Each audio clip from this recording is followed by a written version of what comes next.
a massive welcome to Reshma.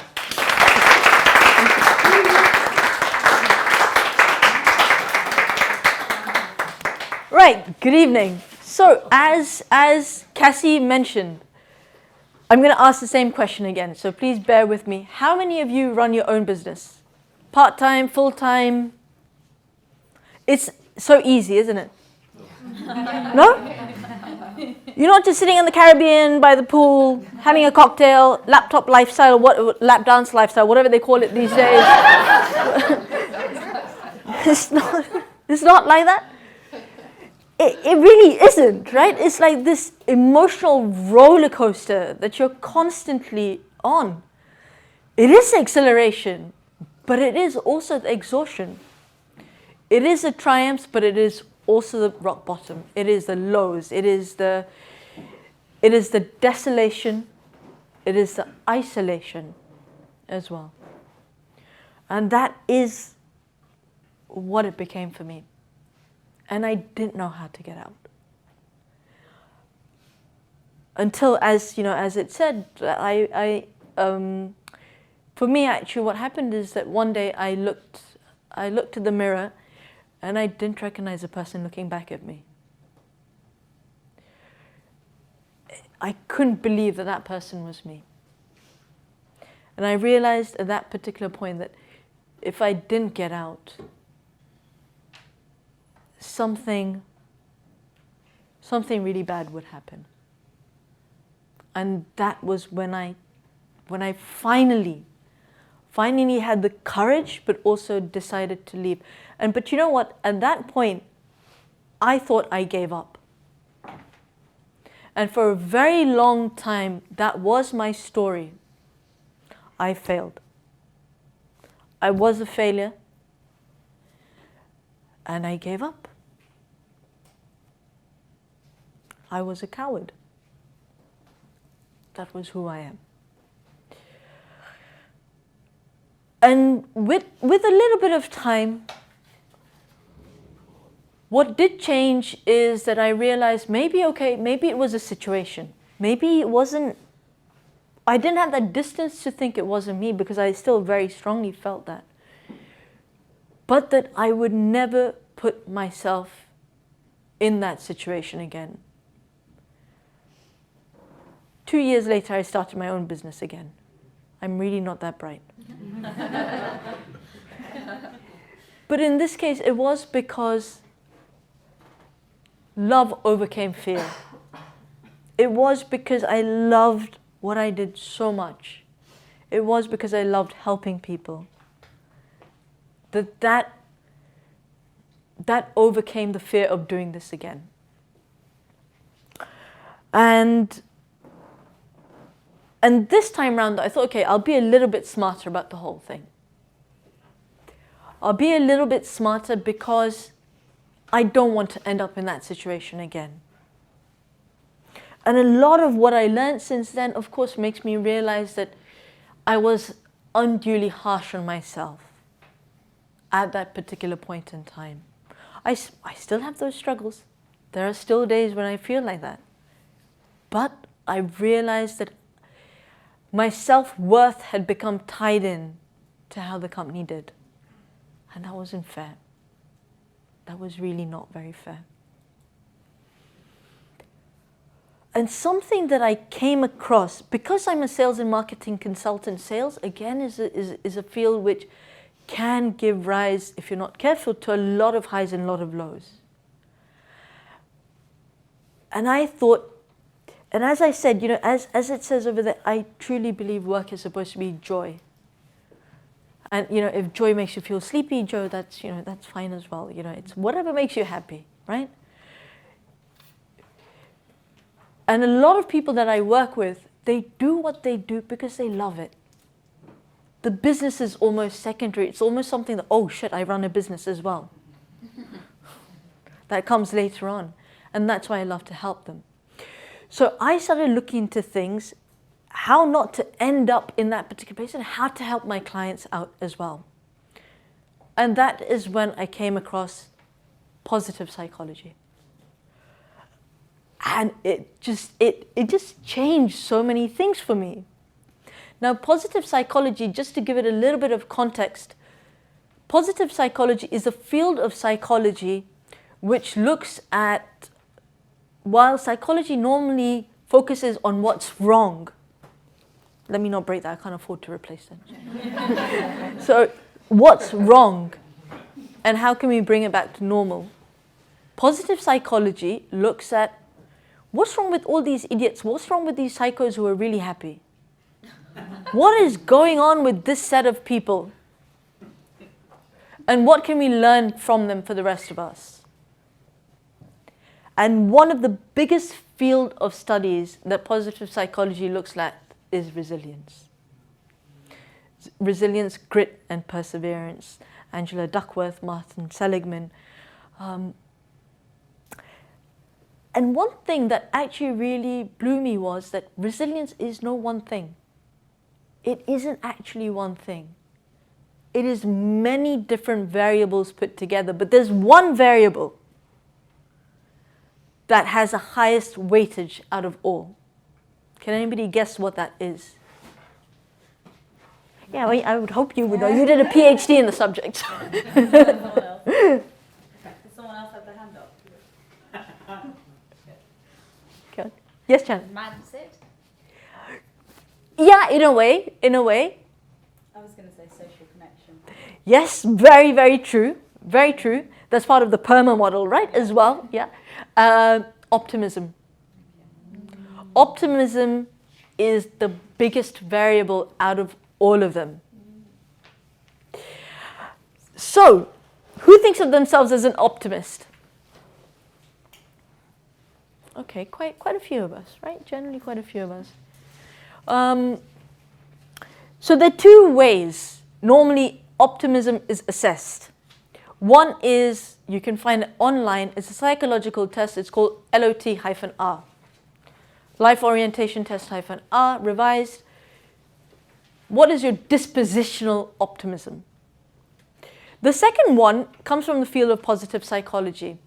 That is where people are asked to describe a negative event. Optimists and people who are less optimist describe it in very different ways. Optimists always describe the event as being something that was temporary, something that was specific, something that they could do something about, and something that was, it happened and it passed. Less optimistic people did something very different. But I thought, I'm an optimist. I genuinely think of myself as an optimist, so why did I get into that situation?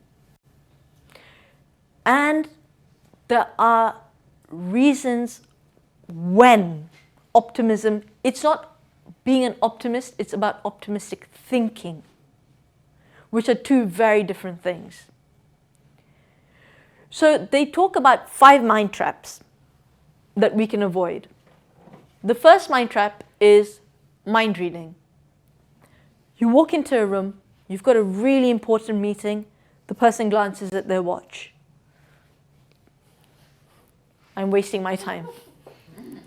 They don't even want to talk to me. Obviously they don't want to talk to me, I'm useless. I have been in situations like that where I have talked myself out of a sale before even opening my mouth. It's almost like, sorry for your time, I'm going to go now. I'll let myself out. But it's familiar, right? How many of you can relate to that? We're not psychic. Even psychics aren't psychic. How are we psychic? Right? I mean, how can we read minds? We can't. So that's the first one, mind reading. The second mind trap is me. Everything is my fault. Right? Everything that goes wrong is my fault. The third one, them, the opposite of me, is their fault. Is their fault. I have never been able to live up to my full potential. It's my parents' fault. Everything is my parents' fault. Right? They didn't look after me when I was younger. I don't know what they did, but they made me into a loser. So them. The fourth one is end of world thinking. Everything is the end of the world. My alarm did not go off this morning. Armageddon. The world is going to end now. Everything is the end of the world. And the fifth one is helplessness. I can't do anything about this. Bad luck. What can I do? And that was one of the biggest breakthrough experiments that positive psychology had. Now, they did an experiment with this little goldfish. Okay, I don't know her name, but there was this little goldfish. They put a glass divider in the middle. They put food on one particular side. So the goldfish swam to that, but there was a glass divider, so she hit that. They did it again. She tried again, and she hit it. That kept happening. Then they removed she stopped trying, right? Okay, there's this glass divider. Okay, fine. She learnt. They then removed the glass divider. She still didn't go. And that was repeated again and again and again with different animals in different situations, with humans as well. And that is called learned helplessness. The good news is, if we can learn to be helpless, we can also learn to be optimistic. So optimism is a behavior. Optimistic thinking is a behavior. It's something we can learn, even if we don't have the genetic lottery in terms of positive thinking.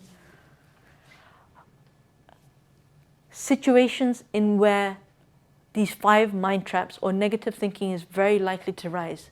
3 of them. When stakes are very high. You kind of walk into a meeting and think, this is make or break, this is life or death. Right? If this does not work, that's it. Where the stakes are extremely high is where it's very likely that your mind traps are going to start. That's where you need to be aware. The second one is when there's ambiguity, there's uncertainty. Where there is uncertainty, we start filling in the gaps ourselves. So if somebody says to us, like, when we're younger and we ask our parents for something and they say the 2 dreaded words, we'll see. Which is basically code word for never.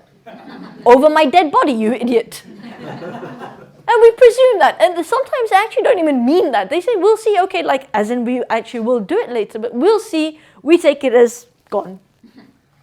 So where there's uncertainty, where there's ambiguity.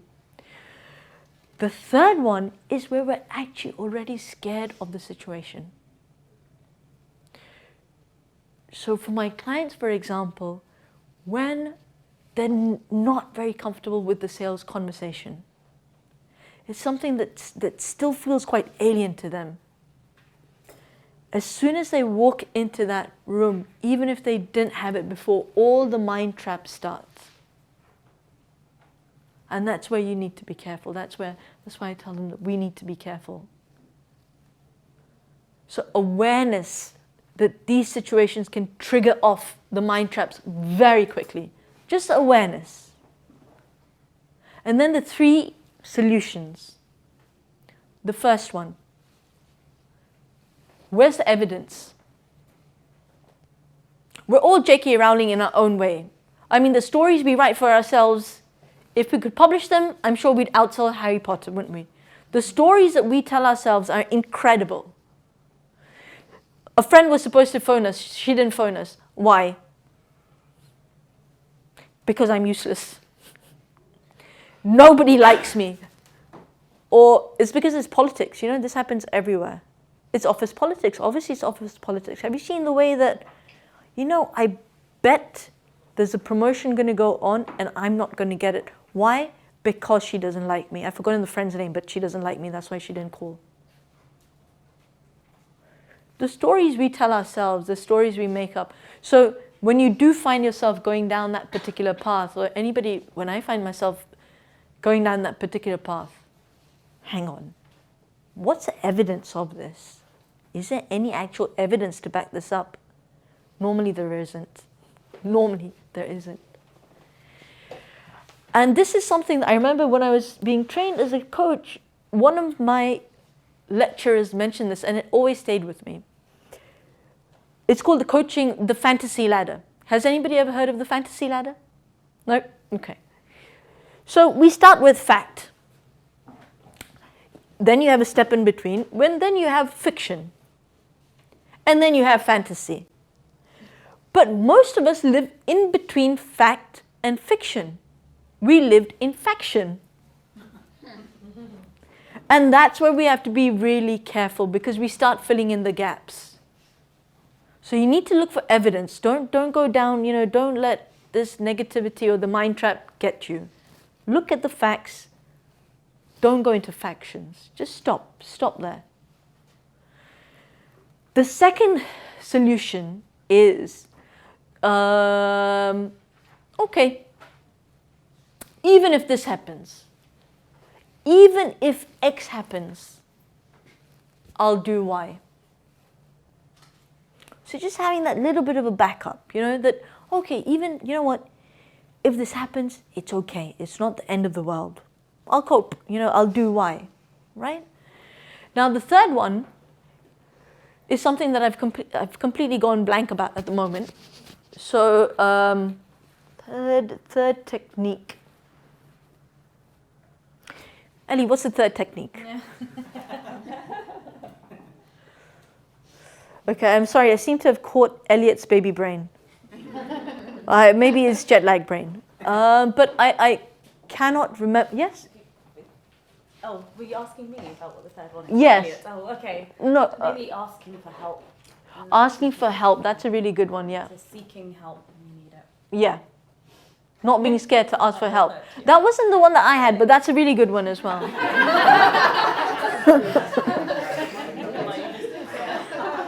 But it is a really good one. It's vulnerability, right? With vulnerability comes power. I really will have to get back to you about this third one, because I for the life of me, I cannot remember it. 1 minute left, okay. I look into the middle distance. No, I cannot remember it, but I will get back to you about this. The last thing I really like to, that's what it is, the reframe. It's the reframe. Thank you, Connor, thank you. It's a reframe, looking at it in a different way. Which brings me to my last thing, the last thought I'd like to leave you with.